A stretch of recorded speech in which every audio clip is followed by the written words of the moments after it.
하나님 말씀 보도록 하겠습니다. 히브리서 11장 24절부터 26절 말씀입니다. 다 같이 한 목소리로 합독하겠습니다. 믿음으로 모세는 장성하여 바로의 공주의 아들이라 칭함받기를 거절하고 도리어 하나님의 백성과 함께 고난받기를 잠시 죄악의 낙을 누리는 것보다 더 좋아하고 그리스도를 위하여 받는 수모를 애굽의 모든 보화보다 더 큰 재물로 여겼으니 이는 상주심이라. 아멘. 모세는 아브라함과 함께 이스라엘 역사상에서 가장 위대한 그런 사람이고 또 믿음의 큰 산맥을 이룬 그런 인물입니다. 모세에 대해서 이렇게 매주 이제 말씀을 나눕니다. 아브라함의 시작이 개인이었다면은 모세의 시작은 민족적인 시작이었습니다. 그를 통해서 이루실 일들, 그 개인을 통해서가 아니고 한 민족을 통해서 이루시는 하나님의 역사를 우리는 보게 됩니다.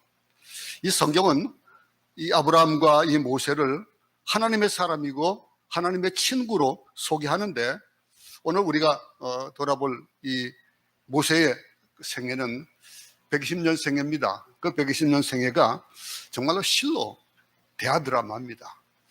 우리는 어느 한 사람이 이 세상을 살고 그 살아가면서 이뤘던 일들, 그런 일들을 어떨 때는 결과만을 보고 판결을 하기도 하고, 그리고 그 살아오면서 남을 위해 살았던 사람과 또 자기를 위한 사람 살았던 삶, 이 모든 것들의 영향력이 또 결과로 또 나타남으로 인해서 그러면서 알지 못했던 것들을 또 알아갑니다. 그런데 오늘 우리가 모세가 이 태어나가지고 자라는 과정이라든가 또 그 삶도 범상치 않았지만은 그러나 그 죽음은 더욱더 그랬습니다. 그 죽음을 우리가 한번 보겠습니다. 이 신명기 34장 5절부터 7절을 보면은 이에 여호와의 종 모세가 여호와의 말씀대로 모압 땅에서 죽어 벳볼 맞은편 모압 땅에 있는 골짜기에 장사되었고 오늘까지 그의 묻힌 곳을 아는 자가 없느니라. 모세가 죽을 때 나이 120세였으나 그의 눈이 흐리지 아니하였고 기력이 쇠하지 아니하였더라. 그랬습니다. 그가 살아왔던 그 삶, 그가 하나님의 부르심을 받고 또 행했던 그 일들, 이 120년의 삶을 우리가 세 단락으로 우리는 보잖아요. 이 모세가 살았던 그 단락들을 보면은 이 모세의 하나님의 부르심을 받고 그 은총을 받기 전과 후, 그 전과 후의 삶을 우리는 잘 압니다. 마치 베드로가 이 베드로의 그 생애가 오순절날 그 성령의 체험을 하기 전과 후가 아주 금방하게 다릅니다. 그렇게 나눠지고, 오늘 모세의 생애도 시내산에서 하나님의 불꽃을 경험하기 전과 후가 아주 굉장히 차이가 많이 납니다. 그 속에서 오늘 시내산에서 하나님의 불꽃을 체험하기 전의 모세의 내용이 우리가 한번 좀 돌아볼 겁니다. 모세의 믿음은 어떤 믿음이었을까요? 그 믿음을 우리는 돌아보면서 우리도 이런 믿음의 사람, 히브리서 11장에서 쭉 믿음의 사람을 얘기하는 그 속에서 믿음의 사람들을 보면서 우리의 믿음이 어떤 믿음으로 이 세상을 살아가야 될 것인가를 우리 새로운 각오를 가지고 그렇게 살아갑니다. 물론 한쪽 길이 듣고 한쪽 길이 걸린 사람도 없지 않아 있겠지요. 그런데 오늘 이 모세의 삶을 보면은요, 무엇을 거절하고 무엇을 포기하느냐가 굉장히 중요하구나라고 하는 걸 깨닫게 되는 그런 삶을 그는 살았습니다. 오늘 이 11장 오늘 본문의 24절을 보면은 뭐라고 했습니까? 믿음으로 모세는 장성하여 바로의 공주의 아들이라 칭함받기를 뭐 했다고요? 거절하고 그랬습니다. 여기 참 바로의 공주의 아들이라 칭함을 받기를 거절했다. 그는 살면서 봐왔을 거예요. 물론 이제 어머니를 통해서 그의 믿음이 자기의 근본이 어디고 뿌리가 무엇인지를 잘 알고 있었지만은 그가 볼 때에 이스라엘 백성들과 이 바로의 그런 사람들, 바로의 그 궁중에서의 삶, 그 속에서 누리는 것들은 극명하게 차이가 있잖아요. 그런 걸 보면서 모세가 절망적인 환경에서 출생을 했어요. 그래 출생했으나 하나님의 기적적인 도움으로 죽음을 면했습니다. 죽음을 면하고 왕실에서 40년을 살았습니다. 우리 성도들 가운데는 이 40세에 사집대를 살아가는 사람들이 있습니다. 근데 우리가 이 40에 대한 얘기들을 우리 그 공자의 그 살았던 그런 일들이라든가 그런 행동이나 말이라든가 이런 것들을 그 제자들이 그것을 적어놨던 게 있어요. 그게 뭡니까? 그게 바로 논어입니다. 근데 이 논어의 위정편에 보게 되면은 이 나이에 대한 그 공자가 어떻게 살았다라고 하는 것들을 그것을 자기가 평해 놓은 게 있어요. 근데 나이를 쭉 얘기하면서 우리가 생각하지 못했던 부분들까지도 특별했던 것이 15세가 되면은 뭐라고 하냐면 15세에 지학이라고 그랬습니다. 그가 지우학이다. 15살에 지우학하고 그랬거든요. 그리고 30에 이립하고 40에 부록하고 50에 지천명하고 60에 이선하고 70에 종심소욕 불류구다 그랬거든요. 근데 이 말이 무슨 말이냐면 지우학은이라는 것은 학문의 뜻을 두었다는 거예요. 15살에 학문의 뜻을 두었다. 대단하죠, 그죠? 그러니까 뭐 그 살다 보니까 그러다 보면은 이 살면서 30에 이립했다라고 하는 것은 뭐냐면 몸을 세웠다는 말이에요. 무엇을 바르게 세워야 될지를 아는 그런 나이가 30이다. 그런데 그 이후에 뭐라 했습니까? 우리가 잘 아는 불혹이라는 나이가 있습니다. 불혹이라고 하는 것은 뭐냐면 아니 불자입니다. 그리고 미혹할 혹자를 써가지고 불혹 그렇게 얘기합니다. 근데 이 불혹이 뭐냐면은 어디에 미혹되지 않는 그런 삶을 그 나이를 40에다 갖다 붙였어요. 이 불혹이다 그랬습니다. 근데 이 어떤 일에도 홀리지 않는다는 거거든요. 그만큼 정체성이 확립되어지고 그만큼 바르게 살아가는 거예요. 그리고 이제 뭐 50 되면 지천명이다. 하늘의 명을 볼 줄 알게 되고 받을 줄 알게 되고 그리고 이순이 귀가 밝아져 가지고 남의 말을 들어도 마음이 흔들리지 않는다. 뭐 이런 얘기를 쭉 했습니다. 이렇게 뭐 공자가 얘기한 그런 것들을 우리가 얘기하지 않는다 할지라도 그것을 바라보지 않는다 할지라도 우리의 삶을 보면은 우리가 살다 보면 이런 것들이 우리가 결혼을 보통 어떤 사람들은 뭐 20대 하기도 하고 30대도 하고 하면 요즘은 점점 더 나이가 들어서 결혼하는 그런 경향이 있습니다만서도 40이 된다. 그러면 그 40을 살아오면서 이제는 모든 것에 정립이 되어지는 거예요. 하나님의 예비하신 대로 공주의 아들이 되어가지고 40세까지 최고의 학문을 공부했습니다. 최고의 학문을 공부하고 이 모세 삶은 이 역경 속에서도 성취되고 그러면서 이 하나님의 구속하신 그런 은혜를 체험하고 살아왔던 거 그가 매일 보잖아요. 이스라엘 백성들이 얼마나 고난을 당하고 곤욕을 당하는지를 보고 그러면서 그는 뭔가가 아마 그 마음속에 바르게 서지는 그런 이립하는 그 단계를 지나고 그리고 부록의 나이가 돼가지고 이제는 어떤 곳에도 미혹되지 않을 정도 그렇게 되었다. 그렇게 얘기를 합니다. 근데 그가 오늘 본문 보세요.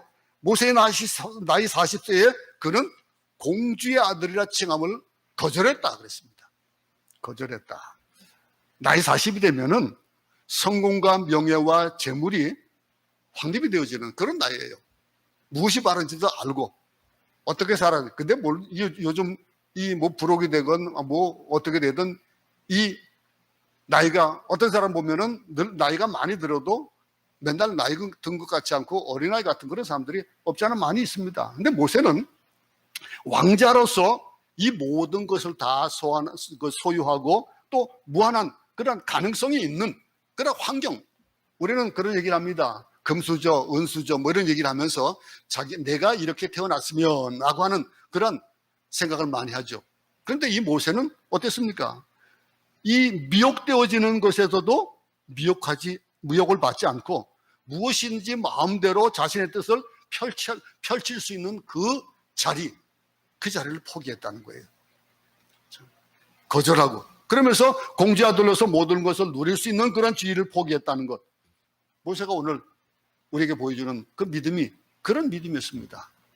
포기할 줄 아는 믿음.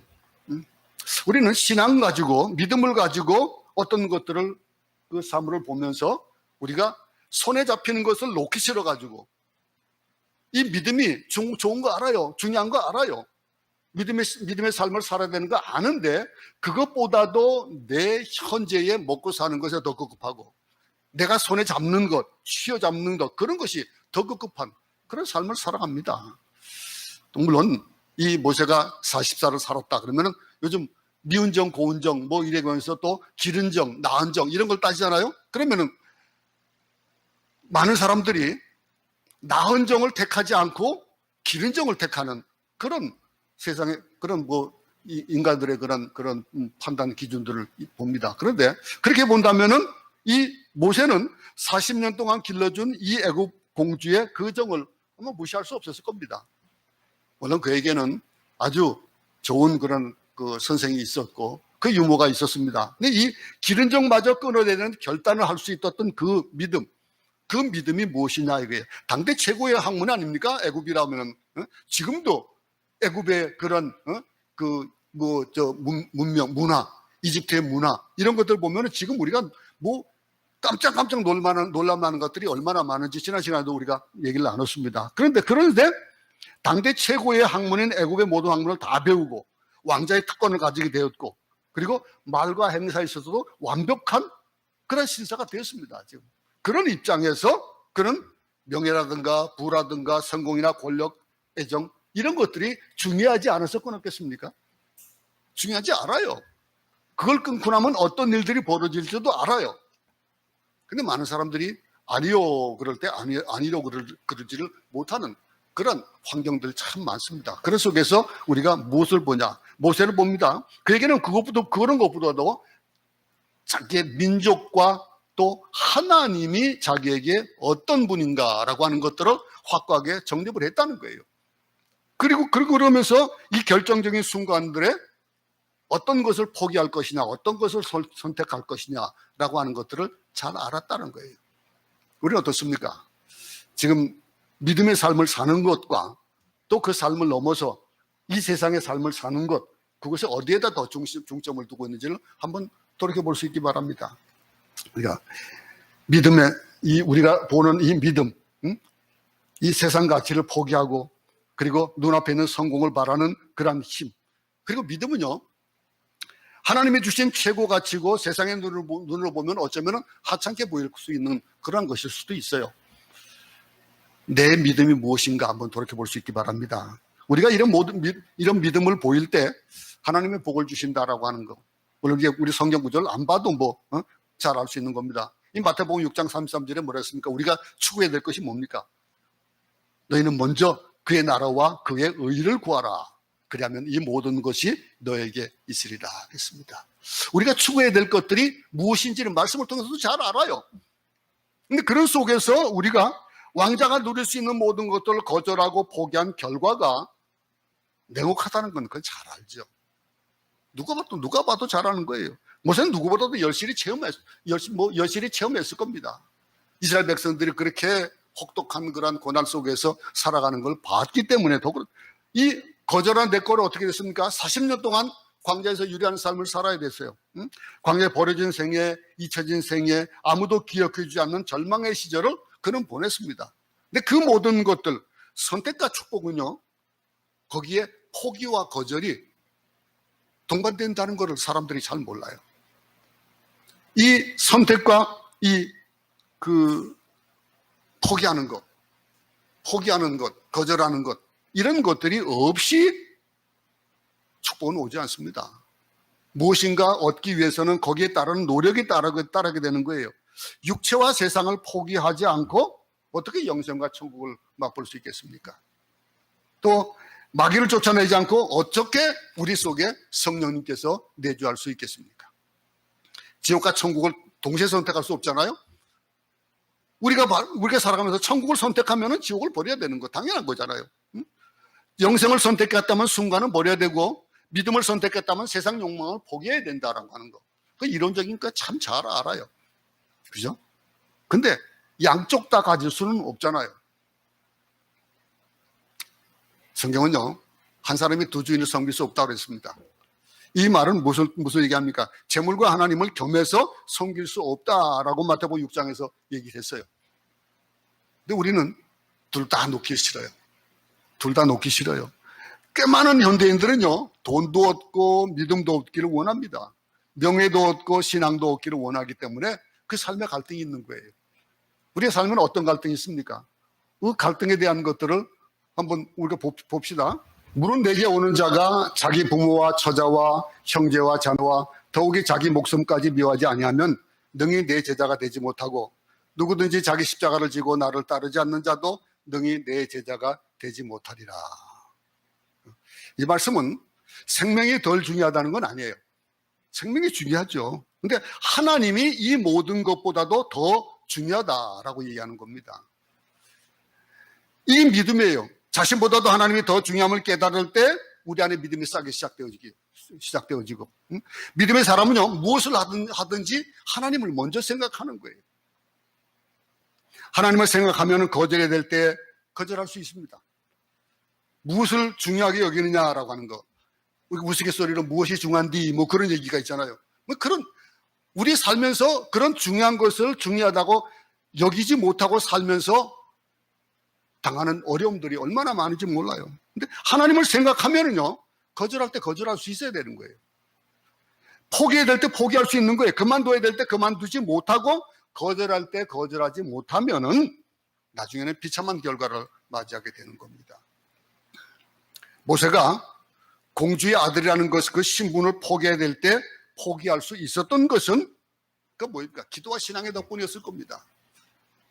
그가 그런 신앙을 가질 수 있는 거, 어쩔 수 없이 아들을 버려야 했던 이 모세의 어머니는 기회를 얻어가지고 모세의 유모의 자를 얻었습니다. 그러면서 그가 40년을 살아오면서 그 어머니가 그에게 어떤 교육을 시켰을까요? 자명한 거 아니겠습니까? 그가 가지고 있었던 것, 모세가 40대 될 때까지 어머니는 이름도 없이 빛도 없이 유모의 입장에서 모세를 키웠습니다. 그 키운 그 삶이 중심에 뭐가 있었을까요? 하나님이에요. 그는 하나님을, 모세를 키울 때 어머니가 어떤 교육을 시켰을 것이라고 생각합니까? 분명히 하나님 중심의 교육을 시켰을 겁니다. 모세가 장성해서 유대인을 도려했고 결정적인 순간에 공주의 아들됨을 거절한 것을 보면은 알 수 있는 거예요. 그 거절했다는 것이 어떤 의미인지를 우리가 잘 알기 때문에 애굽의 명예 그리고 권세, 부귀 아래 있기보다도 하나님의 백성과 함께 고난을 자처한 것을 보면은 분명히 그 마음속에 믿음이 있었다고 여겨지는 겁니다. 우리의 믿음은 어디에 있습니까? 무엇이 더 중요합니까? 내가 더 중요합니까? 하나님이 중요합니까? 우리가 가지고 있는 이 믿음을 지키기 위해서 우리의 중요한 것들을 내어놓던 그런 순교자의 신앙들, 그 순교하면서까지 자기 목숨을 내어놓더라도 하나님의 믿음을 지켰던 그런 믿음의 선조들을 우리는 잘 알고 있습니다. 근데 모세는요, 애굽 왕실의 교육보다도 하나님을 섬기는 그 부모의 교육에 아마 더 많은 영향을 받은 것 같다라고 하는 것을 우리는 이 모세의 행동을 통해서 볼 수 있는 겁니다. 그가 지적인 훈련 받고 교육을 받고 그런 것들. 여러분들의 자녀를 세상의 지적인 훈련에 보여야죠. 그 지적인 훈련을 맡기더라도 부모는 항상 자녀를 위해서 기도하고 그 신앙을 위해서 우리는 염려하고 노심초사해야 되는 거예요. 얼마나 많이 자녀들을 위해서 기도하시고 얼마나 많이 그 자녀들의 믿음 생활을 위해서 애쓰고 있습니까? 아무리 타락한 자식이라도 부모의 기도 앞에서는요, 돌아오게 되어 있습니다. 어거스틴의 그런 그 기도에 대한 얘기 잘 알잖아요. 어머니의 기도. 10년이고 20년이고 기도하는 부모가 있으면요, 어떤 탕자로 돌아옵니다. 지금 현재 여러분의 자녀가 여러분의 마음에 들지 않고 한다 할지라도 그를 위해서 기도하면은 그는 언젠가는 돌아오게 되어 있습니다. 그 중심에 무엇이 있냐는 거예요. 자녀를 주일학교 보내고 교육을 시켜야 되는데 지금 환경이 그렇지 못하잖아요. 그럼 어떻게 될까요? 그것은 오롯이 부모의 책임이 되어지는 거예요. 부모에게 맡겨준 대로 어떻게 키워야 될 것이냐라는, 하나님을 위해서 하나님을 중심이 되게 키우는 것, 이게 더 중요한 것이다라고 하는 것, 그 책임이 부모에게 있는 거예요. 모세의 믿음은요, 거절할 때 거절하는 믿음, 그 믿음을 가지고 있습니다. 거절할 때 거절하지 못하고, 뭐 그런 영화 같은데 그런 거 보잖아요. 어떤 뭐 회의를 하는데 그 중요 회의에 자기 목이 잘릴까 봐 틀린 것을, 잘못된 것을 잘못됐다고 얘기 못하고 그러면서 쩔쩔매는 그런 내용들도 많이 나오고 합니다. 우리는 이 세상을 살아가지만은 우리의 정체성은 뭡니까? 그 정체성을 지키기 위해서 우리는 거절할 때 거절해야 되는 거예요. 근데 거절하지 못하는 겁니다. 제가 이 시간에 뭐 말씀드릴 것은 아니지만은 그런 생각을 종종 해왔습니다. 우리가 과연 대면화 예배 드리는 것과 방송으로 예배 드리는 것, 물론 그곳에 어떤 어떤 것을 확 선을 딱 그어서 이건 기구 아니다라고 하는 그런 부분이 있을 수 있는 마음은 있습니다. 그런데 한 사람이라도 그 속에서 온전하게 예배 드리지 못하고 그것이 그냥 하나의 그런 면책 특권이 되어지는, 하나님을 섬기고 예배 드리는 것이 온전하지 못한 것이라고 여기는 그런 사람이 있다면, 예배 드리면서 이곳에 예배 드릴 때 여러분들이 다리 뻗고 이렇게 턱 기대가지고 말씀 듣고 합니까? 안 그러거든요. 하나님 앞에서 예배 드리는 자세가 아니고, 예배 드리다가 무슨 일이 있으면 또 가가지고 화장실 쭉 갔다가 뭐 일하다가, 그래서 설교는 듣고 그런 예배, 그런 것이 있다면 어떤 마음이 들까? 그래서 그런 생각을 해봤습니다. 이제 우리가 거의 100% 가까이 이제 백신을 맞고 했으니 우리 교회도 이제는 대면 예배를 중심으로 하고 방송은 하지 말아야 되겠다라고 하는, 실시간 방송을 하지 말아야 되겠다라는 생각을 지금 하고 있습니다. 기도하고 있습니다. 그러나 한 명이라도 그것이 그의 신앙에 조금이라도 도움이 된다면은, 그러면은 뭐 이어나갈 수 있겠지만은 이제 실시간 방송은 안 했으면 싶은 생각이 들어요. 녹화해가지고 나중에 들을 수 있도록. 어젠가 그제입니까? 한국에 있는 어떤 성도가 제 아내하고 통화를 했답니다. 근데 한국에는 이제 모든 그런 과정이 풀어져 있기 때문에, 그래서 교회를 처음 갔을 때입니다. 그런데 교회를 들어가니까 교회 들어가는 순간 눈물이 나더랍니다. 감격이 되어지고 교회 와서 예배 드릴 수 있다라고 하는 것, 감격이 되어졌다라고 하는 얘기를 듣습니다. 우리는 무엇을 선택해야 될 때 그것이 온전한 믿음을 위한 것인가, 하나님을 위한 것인가, 나를 위한 것인가 해서 생각해 봐야 될 겁니다. 우리 예배 드리는 것도 그렇습니다. 오늘 우리가 온전하게 하나님 백성으로서 어떤 결단을 내려야 되느냐, 버려야 될 것은 버릴 수 있는 그런 믿음을 우리는 모세를 통해서 봅니다. 모세가 거절했던 것, 하나님 백성과 함께 고난받는 것을 더 낮게 생각했던 믿음을 그는 가지고 있었습니다. 공주되는 것을 버렸고, 그러면서 이 어떤 그런 자세를 또 가지고 있습니까? 11장 25절을 한번 보겠습니다. 도리어 하나님의 백성과 함께 고난받기를 잠시 죄악의 낙을 누리는 것보다 더 좋아하고 그랬습니다. 이 말은 무슨 말입니까? 잠깐 죄악의 낙을 누리는 것보다도 고난받기를 더 즐거워하는 그런 믿음을 가지고 있었다, 이렇게 얘기를 하고 있는 겁니다. 이 모세의 믿음, 그 믿음을 보면서 우리가 언제나 믿음은 더 좋은 선택을 합니다. 믿음은 언제나 최선을 선택합니다. 근데 순간의 쾌락이라든가 또 형통이라든가 기쁨이나 명예, 부, 이런 것들은 세상 낙이에요. 물론 세상 낙이 나쁜 건 아닙니다. 우리가 누릴 수 있는 건 누려야죠. 근데 이 모든 것들은 다 지나가면 그만이라는 거예요. 지나가면 그만인 것들, 세상의 것에는 영원한 것이 없습니다. 아무리 새 것이라도 지나가면 헛것이 되어지는 거예요. 그러면 이 우리의 삶의 순간인데 영원하지 않는데, 이 성경을 모세를 통해서 이런 쾌락이나 쾌락해 주는 그 환상에 머물기보다는 하나님의 백성과 함께 고난받는 것이 믿음의 선택이다라고 하는 것들을 우리가 보여주고 있는 겁니다. 모세는 공주아들에서 하루아침에 천대받는 이들의 고난에 동참하는 삶을 살게 되어진 겁니다. 하나님 안에서 가난함이 세상의 부유함보다 낫습니다. 하나님 안에서 실패가 어쩌면 세상의 성공보다도 더 나아요. 영혼을 바라보기에 하나님 모르고 세상 안에서 건강한 것보다도 차라리 병들었다도 하나님을 아는 것이 더 낫습니다. 어떻게 생각합니까? 이 모세의 믿음은 세상과 하나님 사이에 더 나은 것을 선택하는 믿음을 우리에게 보여주고 있습니다. 무엇을 선택할 것이냐? 그저 입에 달고 먹기 좋은 거, 그런 것들을 탐하다 보면 어떻게 됩니까? 성인병이 오게 되고 몸에 좋지 않은 것들이 얼마나 나쁘다는 거 이제는 좀 알아가잖아요. 근데 그런 것들 중에서 뭘 선택하는 거예요? 이 거절해야 될 것을 거절하는 것이 믿음의 이 소극적인 부분이라면은, 그렇다면은 선택해야 될 것을 선택하는 것은 적극적인 부분이에요. 내가 무엇을 선택할 것이냐, 무엇을 쟁취할 것이냐. 믿음은 더 좋은 환경을 택하는 것이 아니라 하나님을 선택하는 겁니다. 그런 일들을 한 사람도 많이 있잖아요. 선교사도 보세요. 좋은 환경, 좋은 직업, 밝은 미래를 버리고 왜 죽음을 각오해야 되는 그런 오지의 삶을 선택했을까요? 여러분은 잘 모르시지만은 어떻게 보면 지금 우리 이제 선교사들의 모임에서 매일매일 어쩜 한 분씩 어려움을 겪는 얘기들이 자꾸 기도 제목이 올라오고 합니다. 그래서 왜 그러면 선교사만 그렇게 많이 죽으냐? 생각해 보세요. 선교사들의 환경이 어떤 환경이 있습니까? 그 어려운 환경 속에서 이 코로나에 걸려가면서까지 복음을 위해서 애쓰는 그 일들이 무엇이겠습니까? 여러분들이 우리가 살아가면서 믿음은요, 바른 선택을 하는 거예요. 청춘을 버리고 나서도 하나님을 위해서 산다라고 하는 것, 포기해야 될 것을 포기하고 선택해야 될 것을 선택하는 것, 무엇을 선택하느냐가 그것이 우리 인생을 결정되는 거예요.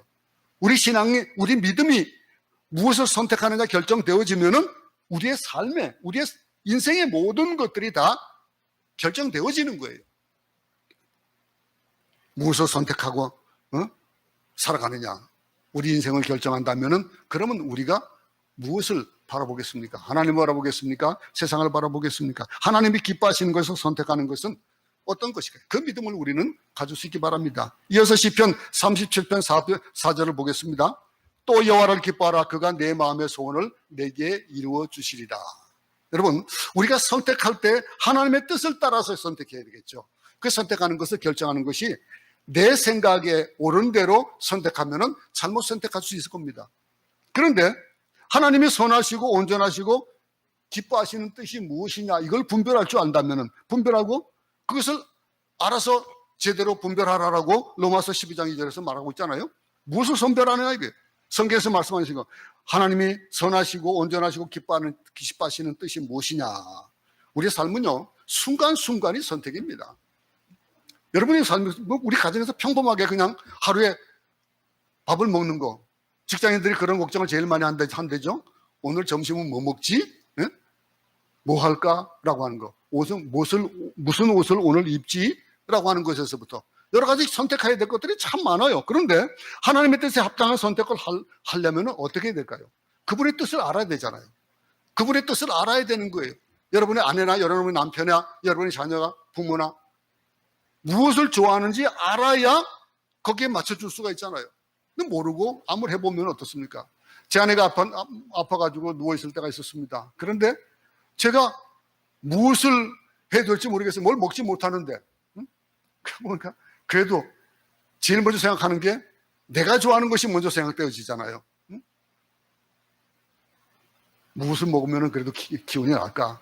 좋아하진 않지만은 가지고서 쫓아가가지고 족발을 사다가 줬었어요. 그랬더니 내가 이걸 어떻게 먹고, 내가 너무 모르는 거예요. 근데 알아야 뭐 선택을 하죠. 거기에서 뭐 먹고 싶은, 근데 먹고 싶은 선택하는 것을 이곳에서 할 수가 없다 보니까 뭐 그렇게 되는 경우도 있습니다. 그러나 우리가 선택하는 것, 그분의 뜻을 알려면 어떻게 될까요? 하나님의 뜻을 알아야 하나님의 기쁘신 뜻을 알고 그것에 대해서 선택을 해야 될 텐데, 그걸 알기 위해서는 우리가 날마다 말씀과 기도로 그분과 가까이 돼야 되는 거예요. 그분과 교제하고 그분과 얘기해야 되는 거예요. 예수님이 십자가를 지기 전에 겟세마네 동산에서 기도하셨습니다. 하나님의 뜻을 선택할 수 있었던 거예요. 그래서 십자가를 지을 수 있는 겁니다. 결코 내 생각과 내 환경에 따라서 결정해서는 안 됩니다. 환경이 믿음을 지배하게 해서는 안 된다라고 하는 거죠. 우리는 보통 환경에 따라서 믿음의 좌우가 결정되어지는 경우가 많습니다. 여러분, 이 모세의 믿음이 어떤 믿음이냐요? 또 한 가지 보겠습니다. 11장 26절 한번 보겠습니다. 그리스도를 위하여 받는 수모를 애굽의 모든 보화보다 더 큰 재물로 여겼으니 이는 상 주시는 이심을 바라봅니다. 그랬습니다. 그리스도를 위하여 받는, 이 하나님이 하늘의 상급을 예비하셨다는 사실을 믿는 믿음, 그거는 눈에 보이는 거 아니잖아요. 손에 잡히는 게 아니잖아요. 확실된 어떤 것들을 내게 주는 것이 아니잖아요. 그러나 그것을 바라볼 수 있다고 하는 것. 믿음의 세계에서 재물이라는 것은 애국에서 보화 같은 것이 아니라는 거예요. 그리스도를 위해서 받는 고난과 능력이에요. 우리가 이 예수님을 위해서 고난받고 핍박받고 어려움을 당하고 능력을 당하면 어떻게 됐습니까? 하늘에서 상이 큽니다. 그랬습니다. 그러면 이 일들, 거꾸로 말하면요, 예수님을 위해서 고난받은 적이 없는 사람은 하늘에서 상급이 있을까요? 없을까요? 예수님을 위해서 억울한 일이나 핍박을 당해본 적이 없는 사람, 손해본 적이 없는 사람은 하늘에서 받을 상급이 있을까요? 없을까요? 이렇게 말을 바꿔볼 수도 있는 거예요. 그렇다면 여러분은 상급을 받기 원합니까? 안 합니까? 그 상급이 뭔지 알아야죠. 우리는 참된 그 믿음의 삶, 이 로마서 8장 18절에서는 생각하건대 현재의 고난은 장차 우리에게 나타날 영광과 비교할 수 없도다 그랬습니다.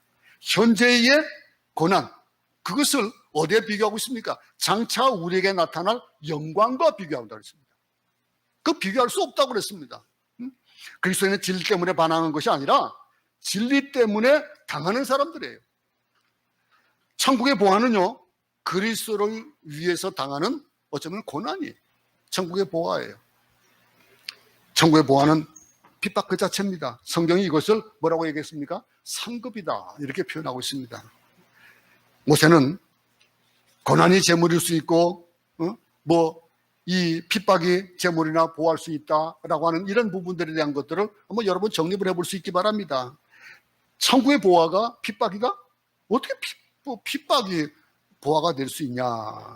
고난 그것이 재물이 될 수 있냐라고 하는 우리의 사상이나 우리의 사고로 생각하면 될 수 없는 것들이지만은 뭐라고 얘기했습니까? 모세는 이 모든 것들을 재물로 여겼습니다. 핍박을, 고난을 재물로 여기고 그것을 추구하고 살았다는 거예요. 여기에 여겼다라는 말은 뭡니까? 그렇게 평가하고 생각했다는 겁니다. 이게 가치관의 문제예요. 내가 무엇을 추구하고 있느냐. 제가요, 요즘은 그 인문학 강의를 좀 듣다 보니까 AI가 자꾸 소개해 주는 게 그런 강의들이 쭉 올라와요. 근데 그 강의들이 어떤 보면은 제목을 보고 결정을 합니다. 제목을 보고, 근데 이 제목이 아주 클릭하게 만들어요. 그런 것들만 자꾸 그렇게 소개를 해요. 그러면서 그걸 들으면, 근데 인문학들 들으면 어떻습니까? 참 듣기 좋아요. 듣고 나면, 좋다 그러는데 돌아서면 잘 남질 않아요. 근데 우리가 핍박을 받고 고난을 받고 하는 이런 것들을 통해서 우리에게 습득되어진 믿음의 성장에 대한 것들을 체험하고 나면요, 그것이 그거보다도 좋은 것이 없어요. 세상에 어떤 것보다도 더 좋은 거예요. 주님을 위해서 받는 고난과 핍박이 소중하다라고 생각하는 가치관, 그것을 세상의 어떤 재물이나 보아도 바꿀 수 없다라고 하는 가치관, 이런 것들이 얼마나 중요한지를 다시 한번 생각해 볼 수 있기 바랍니다. 우리가 정말 두려워해야 하는 것은 핍박이나 고난 그 자체가 아닙니다. 거기에 의미를 두지 않는 것들이 더 두려운 거예요. 여러분, 핍박과 고난의 의미가 있다면 그것을 견딜 수가 있습니다. 우리가요, 이 모세의 그 세계를 보면서 40이 되어진 때에 그가 어떤 일이 벌어졌는지를 우리는 오늘 이 본문이 아닌 또 이 사도행전을 보게 되면은 자세한 것이 나타나게 있습니다. 사도행전 한번 7장 23절부터 29절 말씀 가운데 앞부분을 한번 보겠습니다. 나이 40이 되매 그 형제 이스라엘 자손을 돌아볼 생각이 나더니 한 사람의 원통한 일 당함을 보고 보호하여 압제받는 자를 위하여 원수를 갚아 애굽 사람을 쳐 죽이니라. 저는 그 형제들이 하나님께서 자기의 손을 빌어 구원하여 주시는 것을 깨달으리라고 생각하였으나 저희가 깨닫지 못하였더라. 이 스데반이 돌에 맞아 죽으면서 설교하면서 이 모세에 대한 얘기를 쭉 얘기를 하고 있습니다. 모세의 제2전성기가 시작되어지는 그 일들이 여기 이렇게 시작되었다는 거예요. 나이가 40입니다. 40이 되어지고 그러면서 뭐 어떤 생각을 했습니까? 여기 보니까 나이 40이 되면 그 형제 이스라엘 자손을 돌아볼 생각이 났다 그랬습니다. 여러분들의 주위에 그런 형제라든가 이웃이 어떻게 다가오고 있습니까? 참 안 됐다라고 하는 것으로 끝내느냐 안 하느냐, 여러분 생각해 볼 수 있기 바랍니다. 모세의 인생의 제1기가 자의 눈을 뜨는 시기라면은 제2기의 시작은 뭐로 됐습니까? 형제를 돌아보고 민족을 돌아보며 민족과 역사에 눈 뜨는 시기였다는 거예요. 쉽게 말하면 모세가 이제 철이 든 거예요. 나를 위한 삶보다도, 우리가 자주 얘기하는 얘기지만은 우리가 이기적인 삶보다도 이타적인 삶을 살자라고 하잖아요. 이 세상에 아직도 철들지 않은 어른들이 참 많습니다. 나이 40이 넘어도 민족과 역사를 생각하지 못하고 자기 삶의 주변에서 일어나지 못하는 사람들, 거기에 막 빠져가지고 그냥 허우적거리는 사람들 얼마나 많은지 모릅니다. 나라와 역사와 민족, 그걸 그만두고라도 자기 가족 하나 돌보지 못한다면 어떤 일이 벌어지겠습니까? 제 아내하고 제 아들하고 하던 얘기가 저 기억이 납니다. 언제 결혼해야 될까요? 라고 하는 얘기를 할 때 제 아내가 제 아들에게 뭐라고 얘기했냐면은 자기 식구들을 먹여 살릴 수 있을 때, 그럴 때 결혼하는 거야. 참 현명한 그런 대답이라고 생각했었어요. 남자가 결혼을 하고 그러면서 언제 그것을 결혼해야 되나, 결혼하고 나면은 그건 자기의 삶보다도 자기의 식구들을 위한 또 삶이 또 따라가야 되는 거거든요. 근데 이런 일들 보면서 자기가 나이에 상관없이 아직도 철이 안 든 사람이 얼마나 많은지 몰라요. 내가 왜 사는지도 모르는 사람들. 모세는 나이 40이 되어서야 민족에 대해서 눈을 떴습니다. 우리는 아직도 민족에 대한 것이나 형제의 그런 그 믿음에 대한 것에 아직 눈을 뜨지 못했다면 여러분들이 50이 되고 60이 되었다 하더라도 어쩌면 철이 안 들었다고 볼 수 있을 거예요. 자신은 왕족으로 있지만은 자기 민족이 억울하게 종살이하고 불공정하게 재판받는 모습을 보게 되니까 가슴이 아팠던 거예요. 어느 날 애굽 사람이 이스라엘 백성을 핍박하는 그런 환경을 봤습니다. 나는 히브리 민족이다라고 하는 것들을 그 마음속에 가지고 있었던 거거든요. 그러면서 여러분 팔이 안으로 굽는다잖아요. 여러분이 만약에 여기 나가가지고 필리핀 사람하고 우리 한국 사람하고 어떤 다툼이 있거나 어떤 일이 있을 때에 그럼 불이익을 당하는 어떨까요? 여러분 마음 가운데 뭐 올라오는 거 뭐 있겠죠. 그렇죠? 왜 저럴까라는 마음이 있을 겁니다. 오늘 모세가 보세요. 이 철이 든 사람의 한계와 좌절이 또 여기 보게 되는데, 이 이스라엘 사람 편을 들었습니다. 왜 싸우느냐? 서로 이제 형제끼리 싸우는 거예요. 야, 너희들 왜 이렇게 싸우냐? 그러다가 확 이 일에 자기 민족이 억울하게 종사하기 불공평한 장면을 이제 보게 되면서 히브리 민족과 애굽 사람의 고난받는 걸 보는 거예요. 그러고 나서 어떻게 합니까? 이스라엘 사람의 편을 들어가지고 애굽 사람을 쳐 죽여버렸어요. 선한 애국심으로 살인을 해도 되는 겁니까? 그건 아니잖아요. 오늘 보세요. 네? 어느 날 이튿날 이스라엘 사람이 싸울 때 모세가 가서 화목시키려 하여 가로되 너희는 형제라 어찌 서로 해하느냐 하니 그 동물을 해하는 사람이 모세를 밀들이 가로되 누가 너를 관원과 재판장으로 우리에 세웠느냐? 내가 어제 애굽 사람을 죽인 것 같이 또 나를 죽이려느냐 하니 모세가 이 말을 인하여 도주하여 미디안 땅에서 나가게 되어 거기서 아들 둘을 낳으니라 그랬습니다. 이스라엘 사람들과 싸움에서 엉투당투하는 얘기를 듣는 거예요. 이 선한 애국심으로 그렇게 행동을 했는데 문제는 이스라엘 사람끼리 서로 싸움을 벌이다가 당황하는 거예요. 아니 애국 사람하고 싸운다면은 그런 일이 있을 수 있겠다고 생각하지만 모세는 그 앞에 또 개입을 하면서 왜 싸우지 말어, 같은 민족끼리 왜 그래? 정반대의 반응이 나왔습니다. 서로 싸우던 이스라엘 사람들이 고맙게 생각하기에는커녕 오히려 모세를 밀칩니다. 그러면서 내가 우리 재판장이냐 이거예요. 아니 네가 애굽 사람을 어제 죽이더니 나도 죽일 거야? 라고 얘기하는 거예요. 얼마나 당황했을까요? 얼마나 모세가 궁지에 들어가는 거예요. 모세 스피릿에서 볼 때는 참 섭섭했을 거예요. 이게 인간의 정입니다. 인간의 보이는 애국심의 결과도 또 이렇게 나타나는 거예요. 할 수 없이 미디안 강제로 도망갈 수밖에 없는 모세의 애국이나 정의는 다 어디로 가버렸냐라고 하는, 살인자가 되고 말 못하는 짐승과 더불어서 광야에서 살아야 했습니다. 그리고 거기서 평범한 여자와 결혼을 했고 두 아이의 아버지가 되었습니다.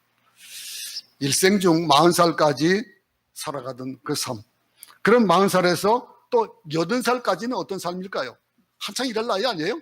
이제는 40살 돼가지고 40에서 80까지 그런 어떤 삶을 삽니까? 광야에서 그런 모든 곳에서 이 누리던 것들을 다 버리고 떠난 삶인데 그 삶이 번떡거리는 나이 아닙니까? 지금 40대 여러분들 40대 50대 번떡거리는 그런 나이, 정열이 있고 건강이 있고 아이디어가 있고 뭔가 해볼 수 있는 나이입니다.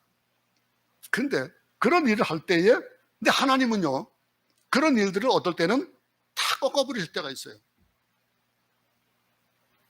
내가 할 수 있는 것을 열심히 하고 하는데 그 열심을 그냥 다 꺾어버리실 때가 있다니까요. 분명히 내가 할 수 있는 것을 잘 하는데 근데 뭔가를 해보려 하니까 기가 꺾이는 것. 이 모세가 그런 경우를 당한 거예요. 40에서 이제 80이 되는 그 나이에 내가 무엇을 할 수 있다라고 생각하는 나이에 아무것도 할 수 없는 자다. 아무것도 할 수 없는 자다라고 하는 이거 능력이 있을 때에 하나님 역사하지 않습니다. 가만두고 보셔요. 우리는 잊지 않기 바랍니다.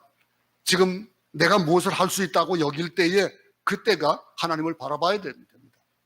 내가 무엇을 할 수 있다라고 하는 그 능력이 있다고 여길 때에 그 능력을 붙잡기보다는 하나님을 붙잡고 하나님께 지혜를 구하는 삶이 되어야 되는 거예요.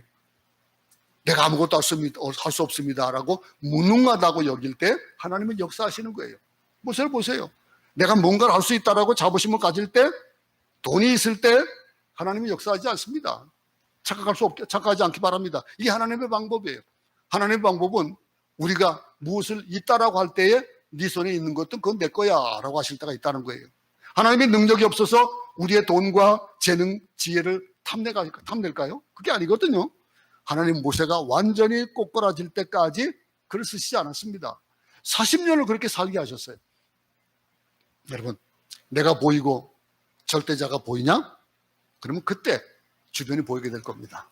내가 보이고 나만 보이고 주변이 안 보이고 절대자가 안 보이면은 그러면은 그 일은 어떤 결과를 나타낼지 우리는 몰라요. 우리 앞을 볼 수가 없습니다. 내가 아파 보면요, 아픈 사람의 아픔이 이해가 되어지고 그리고 그 아픔이 뼛속까지 다 내 것이 되어지는 거예요. 그걸 모르면 할 수가 없는 겁니다. 나는 지금 내 주변을 돌아보아서 아픈 자들이 있는가를 돌아볼 수 있기 바랍니다. 내가 그것을 하고 있느냐? 내가 이 삶을 지금 내가 삶을 살아가고 있다. 뭐 잘 된다. 그건 내가 하는 것이 아니에요. 하나님이 하시는 것이라고 하는 거. 모세는 나이 40에 형제와 이스라엘 자손을 돌아볼 생각이 나더니 그랬습니다. 이 일을 우리에게 일깨워주면서 우리도 이제는 더 이상 우리 자신만을 위해서 추악하게 살아서는 안 된다라고 하는 것들을 오늘 다시 한번 생각해 볼 수 있기 바랍니다. 거짓말하고 경쟁하고 살 게 아니라 하나님을 생각하면서 살아간다는 거. 내가 힘이 있어도 그 힘은 하나님으로부터 왔다. 내가 능력이 있어도 그 능력은 하나님이 주신 것이다. 성령의 인도하심이다 라고 생각해 본다면 어떻겠습니까? 이웃이나 나라나 세상의 영혼들을 생각하며 살아가면은 그 영혼이 불쌍해지면은 하나님께서 역사하시는 거예요. 우리가 여길 수 있는 것. 모세를 통해서 우리는 우리 믿음 생활이 분명할 그런 정도를 깨달을 수 있는, 우리 정체성을 깨달을 수 있는 그런 우리 믿음을 세울 수 있는 그런 삶이 되기 바랍니다. 모세는요, 가지고 있었던 그 믿음이 거절할 것을 거절했던 믿음이에요. 그리고 모세는요, 그 믿음은 선택할 것을 선택했는데 그 선택이 어떤 선택이었습니까? 고난과 핍박이 있다는 거예요. 그런 속에서도 그가 바라봤던 건 뭡니까? 배려할 줄 아는, 형제를 돌아보고 할 줄 아는. 여러분, 마스크를 여러분 다 꼈습니다. 저는 안 꼈습니다. 이게 뭘까요? 저는 여러분들을 배려하는 것이 아닐 수 있어요. 네? 마스크는 배려입니다. 남들을 위해서 마스크를 끼는 거지 어쩌면은 나를 위해서 끼는 것일 수도 있겠지만은 그런 자세로 우리는 살아가는 겁니다. 남을 위한 삶. 남자들은 여자들과 갈 때에 길에서 찻길 쪽으로 여자를 세우는 법이 아니잖아요. 항상 돌아볼 줄 알고 해야 되고 이런 일들 우리가 무엇을 배려하며 사느냐라고 하는 거. 그리스도를 위한 고난과 핍박이 진정한 우리의 보화라는 것을 깨달아 아는 그런 믿음이 우리 모두 가지고 있기 바랍니다. 그래서 무엇을 선택할 것이냐, 무엇을 포기할 것이냐, 거절해야 될 것을 거절하며 선택할 것을 선택하고 그 선택이 고난이 오고 핍박이 오는 것이라 할지라도 내 손에 잡히는 모든 것들을 다 내려놓고 그것을 잡아야 될지라도 우리는 모세의 믿음을 알아서 예수님께서 이 땅을 그렇게 사셨듯이 우리의 삶에도 모세와 같은 그런 믿음의 삶이 우리 가운데 있어지는 한 주간 되기를 간절히 바랍니다. 하나님 아버지, 모세가 버려야 될 것, 거절해야 될 것이 무엇인지를 잘 알아서 거절하는 믿음을 돌아봤습니다. 그런가 하면은 선택한 것, 모세가 선택한 것은 고난이었고 핍박이었고 그리고 광야 같은 삶이었는데 그것을 선택했습니다. 그러면서 그가 가지고 있었던 것, 그는 형제를 돌아보고 민족을 돌아볼 줄 아는 그런 마음이 있었기에 하나님께서는 그를 불러서 불꽃 속에서 나타나셔서 그에게 사명을 주시고 그를 이스라엘 백성들을 이끌어가는 그런 인도자로 세워주셨음을 우리는 믿습니다. 우리의 삶이 이렇게 무쇠 믿음을 따라가는 삶이 되기를 간절히 소원합니다. 주여 은혜를 더하시옵소서. 예수님 이름으로 기도드렸습니다. 아멘.